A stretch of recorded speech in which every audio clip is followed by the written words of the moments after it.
and welcome back to another episode of Nerdly Out Loud at the Romford Film Festival. Still on tour, still here, going to be here for another few days, and we decided to bring something a little bit different tonight.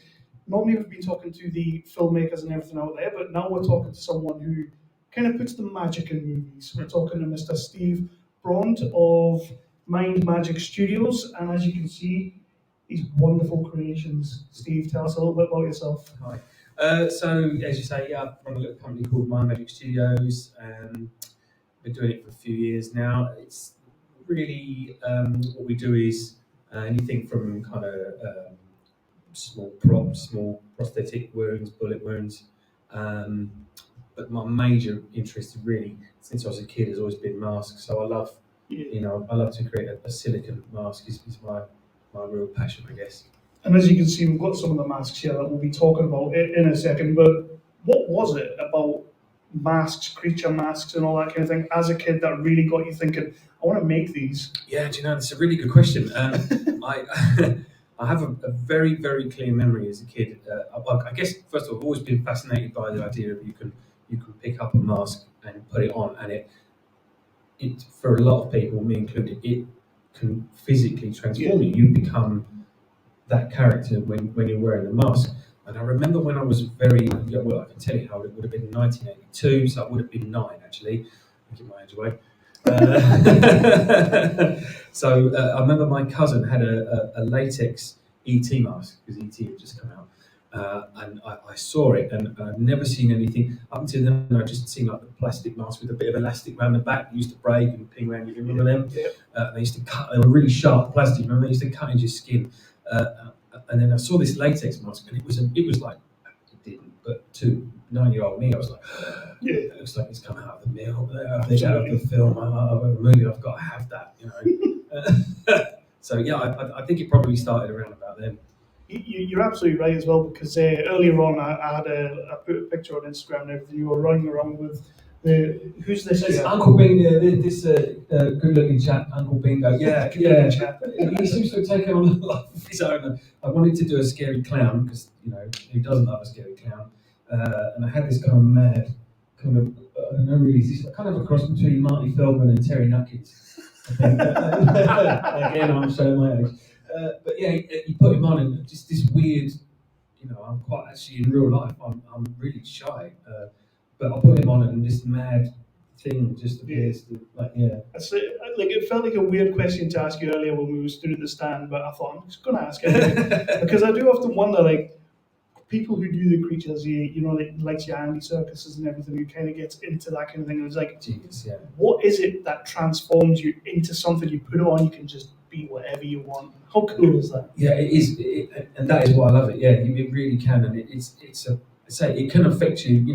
Like I do a lot of costuming work at the weekend for charity stuff, nice. And we haven't been able to do it for ages. But we previously, before the dread of COVID, we used to do quite a lot of visits to kids in hospital with a group called Real Icons I'm with, and I costumed as Batman, and that you physically put it on, you think you're Batman, which is really dangerous when you're crap at fighting like me. You can find yourself.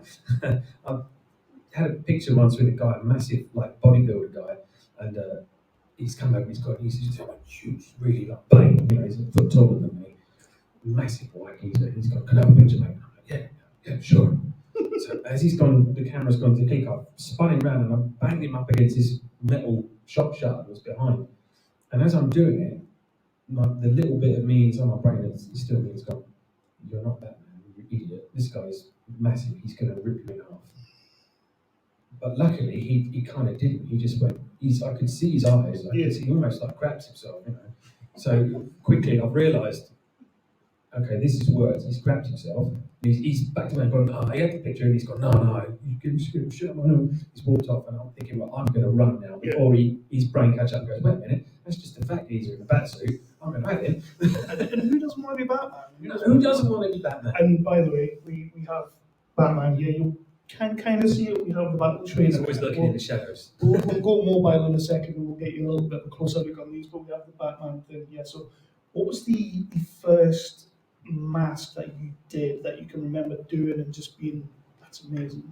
The very, very first one I sculpted was actually, that's a really good question. I think it was no, I can tell you actually, it was a Davros mask for a fellow that I know that another costumer, and he had built the Davros chair that went around, and he was like, oh, because I sculpted a few bits. And I've not done a silica mask up to it. It's, can you make me a silica mask?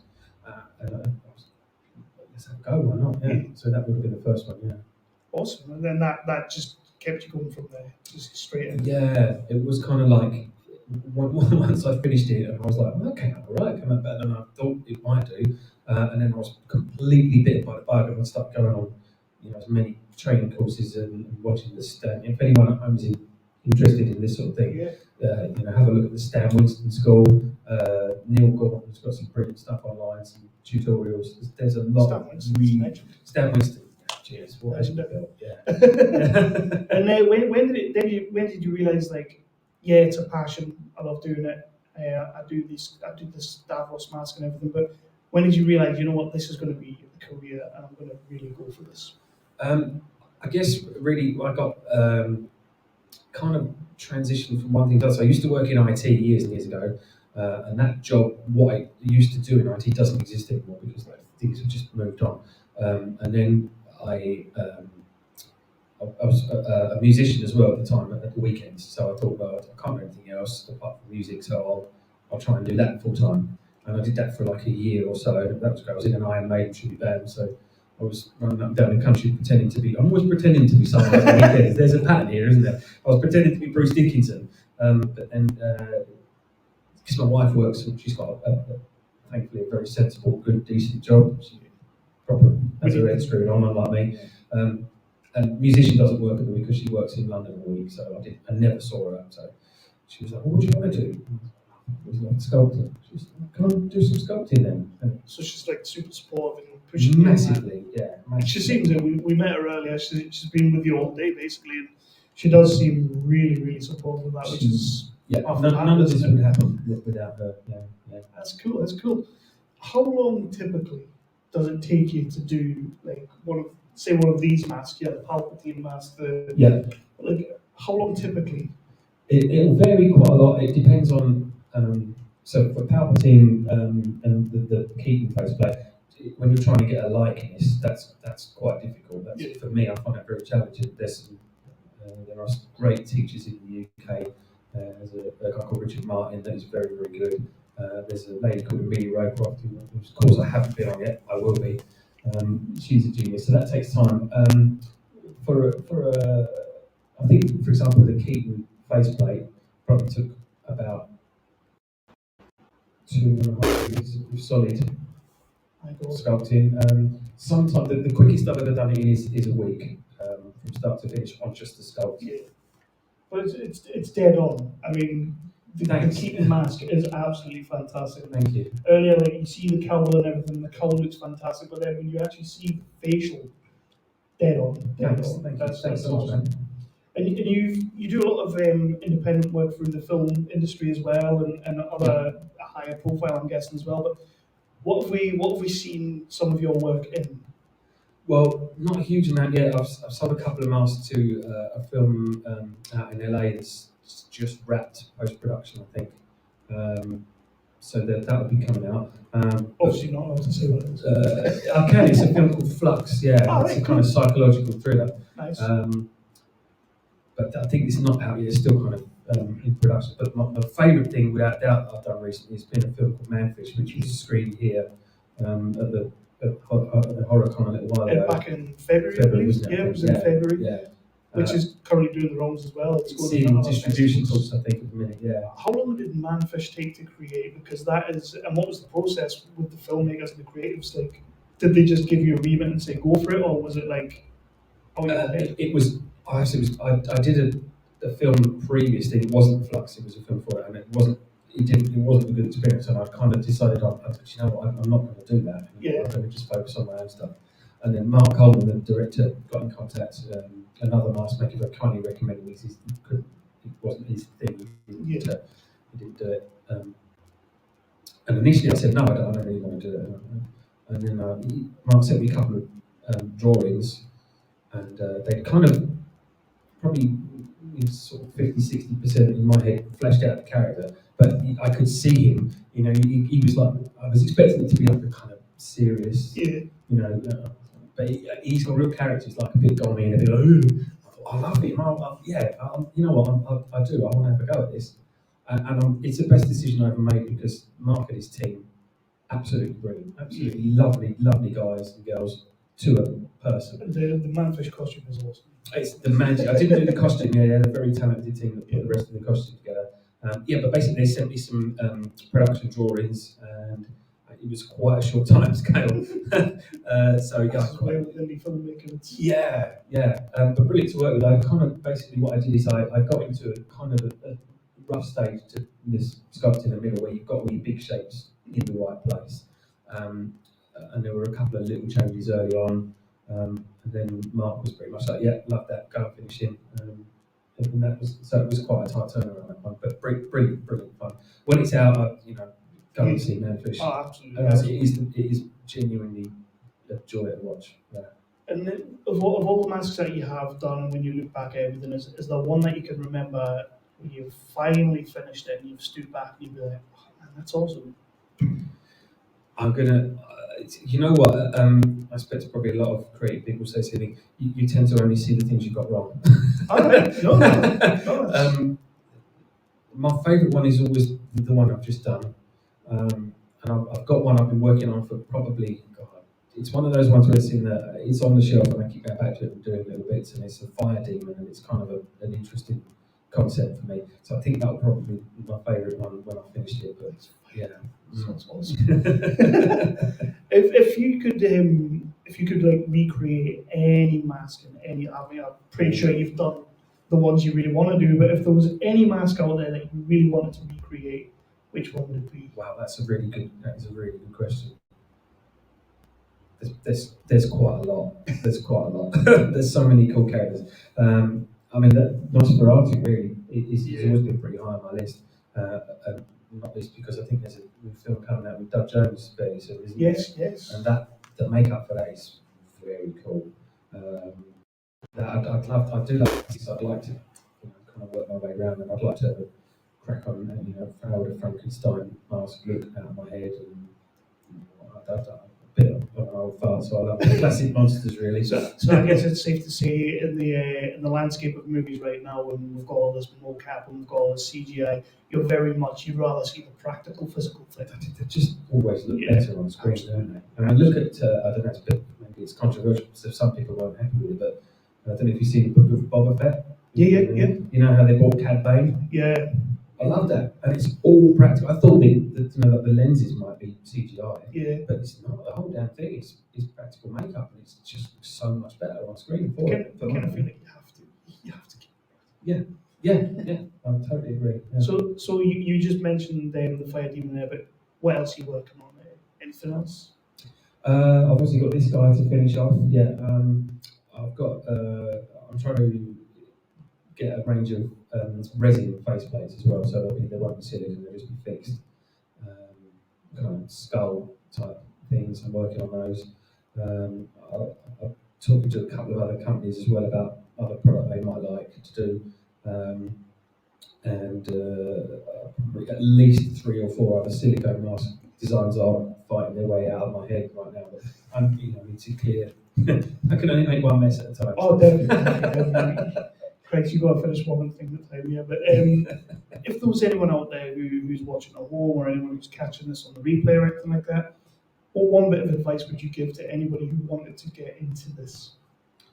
Go and research anatomy and look at how things are made up. And when you sculpt, don't rush to the surface. Don't try and go. Don't try and do the finish sculpting one go. It's really to get it looking real. You kind of got to understand what's going on underneath your skin, and your eye sockets and where the cheekbones are. And definitely that. Go and do your anatomy research and learn, and then just practice. There are no such things as mistakes in this sort of clay because it never dries. I use a clay called Shellac, which is an oil-based clay.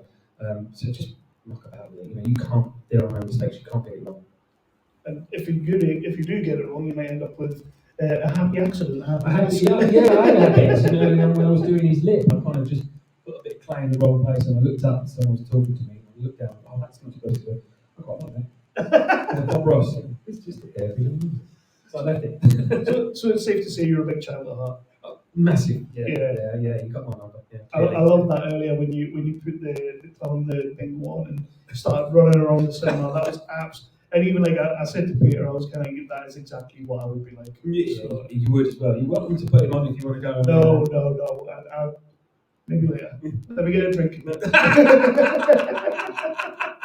So what I'm going to do is I'm going to take the phone off there, and we'll have a little look at these a little bit closer, and then you can tell us a little bit about something. Cool. Yeah. That's if this works.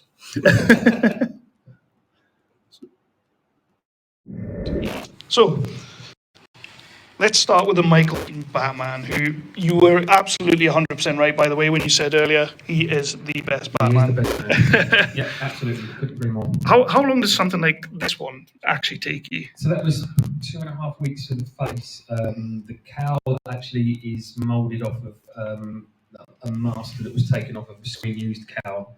I just had to do a bit of correction with the original movie cowls are made out of foam latex. So all of them that exist now are stretched to one extent or another. So yeah, I kind of just tidied that bit up and moulded that from there.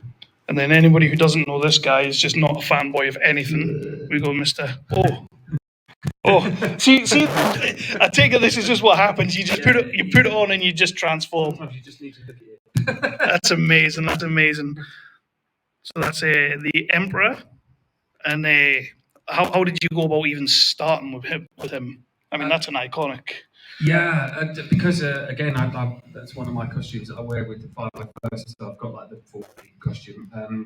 To start the sculpt, really, you tend to start with the profile, because a lot of information on likeness is held in the profile. So you literally just run a sausage of clay down the middle of the head and get that profile set right. Just awesome, man. Thanks, man. This is like, yeah. You're just living everyone's dreams, really. We've got this man. Let's get a close up on this man here. So that's Uncle Bingo. Yeah, his makeup's a little bit messed up at the moment because what we tried to do with this one is the mask is painted with a silicone paint which won't come off. The only way it comes off is if the silicone abrades away over time. But that's basically stage makeup over the top. And the thought was that we could have different looks for him. Look at those eyes. Got different makeup on, and you can take it off. So he's kind of had makeup on last night, and then really quickly wiped off and put back on, which is why he looks kind of a bit distressed. And he's completely original, not based off. It's just my head. He needed to come out of my head. That one, I needed to sleep. I'm glad you got him out of your head, because my God, look at that. But yeah, I love them. So let's go back to here.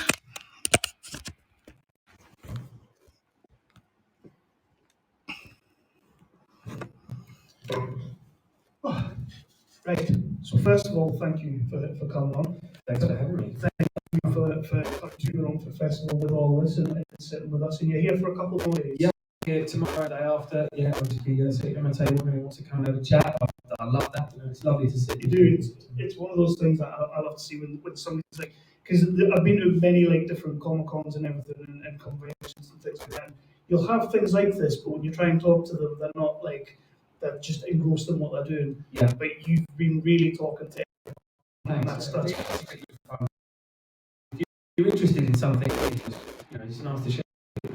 Yeah, definitely. So do me a favour, and anyone at home, anyone watching on the replays, anything like that, let them know where they can find you, how they can find you, and see some of your work. Cool, thanks, yeah. Which is www.mindmagicstudios. I'm on Facebook, Twitter,